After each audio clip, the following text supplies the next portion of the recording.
Operation आग के तहत अब तक 1061 हथियार तस्कर गिरफ्तार। आर्म्स एक्ट के तहत दर्ज किए गए 644 मुकदमे। हथियार तस्करी में लिप्त 25 नाबालिगों को किया निरुद्ध। तस्करों से अलग अलग किस्म के 789 हथियार बरामद। प्रदेश में बड़े पैमाने पर हथियारों के दम पर खूनी खेल खेला जा रहा है। बदमाश बड़े आसानी से हथियार लेकर अपना वर्चस्व बनाए रखने के लिए गैंगवॉर जैसी घटनाओं को अंजाम भी दे रहे हैं।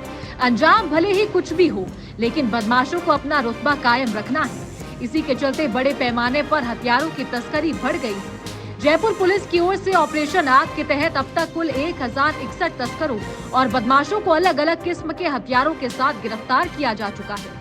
ताज्जुब की बात यह है कि हथियारों की तस्करी में लिप्त 25 विधि से संघर्षरत किशोरों को भी पुलिस ने दस्तयाब किया है। पुलिस में जैसे ही तस्करों की धरपकड़ का अभियान शुरू किया, वैसे ही तस्करों ने पुलिस से बचने के लिए नाबालिगों को हथियारों की तस्करी के धंधे में उतार दिया।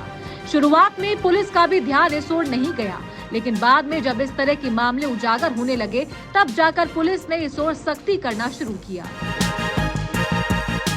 अवैध फायर आर्म्स का प्रयोग शहर की सीमा में विभिन्न तरह के अपराध कारित करने के लिए जो आपराधिक प्रवृत्ति के लोग हैं उनके द्वारा किया जाता है। आज दिनांक तक इसमें कुल 644 प्रकरण दर्ज किए जा चुके हैं, जिसमें 1061 अभियुक्त, जिनमें से 25 विधि से संघर्षरत किशोर भी शामिल हैं और 789 अवैध हथियार जब्त किए जा चुके हैं।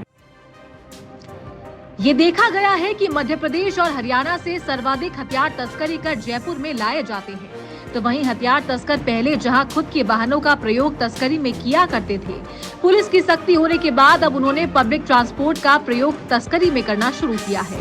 युवाओं में भी हथियारों का चलन काफी बढ़ गया है, जो कि चिंता का एक बड़ा विषय है। यदि बात विशेष अभियान के तहत की गई कार्रवाई की करें, तो अब तक हथियार तस्करों से अलग अलग किस्म के 789 हथियार बरामद किए गए हैं।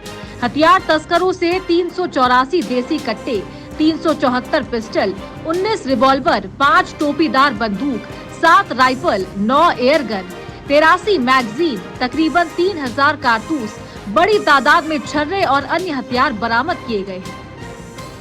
कई बार इस तरह के अभियान भी हमारे द्वारा चलाए गए हैं कि सोशल मीडिया पे हथियार दिखा करके भय व्याप्त करना। कई बार वो हथियार नकली भी होते हैं, परंतु उनका इस्तेमाल भय व्याप्त करने के लिए किया जाता है। और वाकई ये दुर्भाग्यपूर्ण है कि जो युवा पीढ़ी है वो अगर अपराध की प्रवृत्ति की तरफ बढ़ती है, तो उनमें हथियार रखने का एक चलन, एक शौक पैदा हुआ है।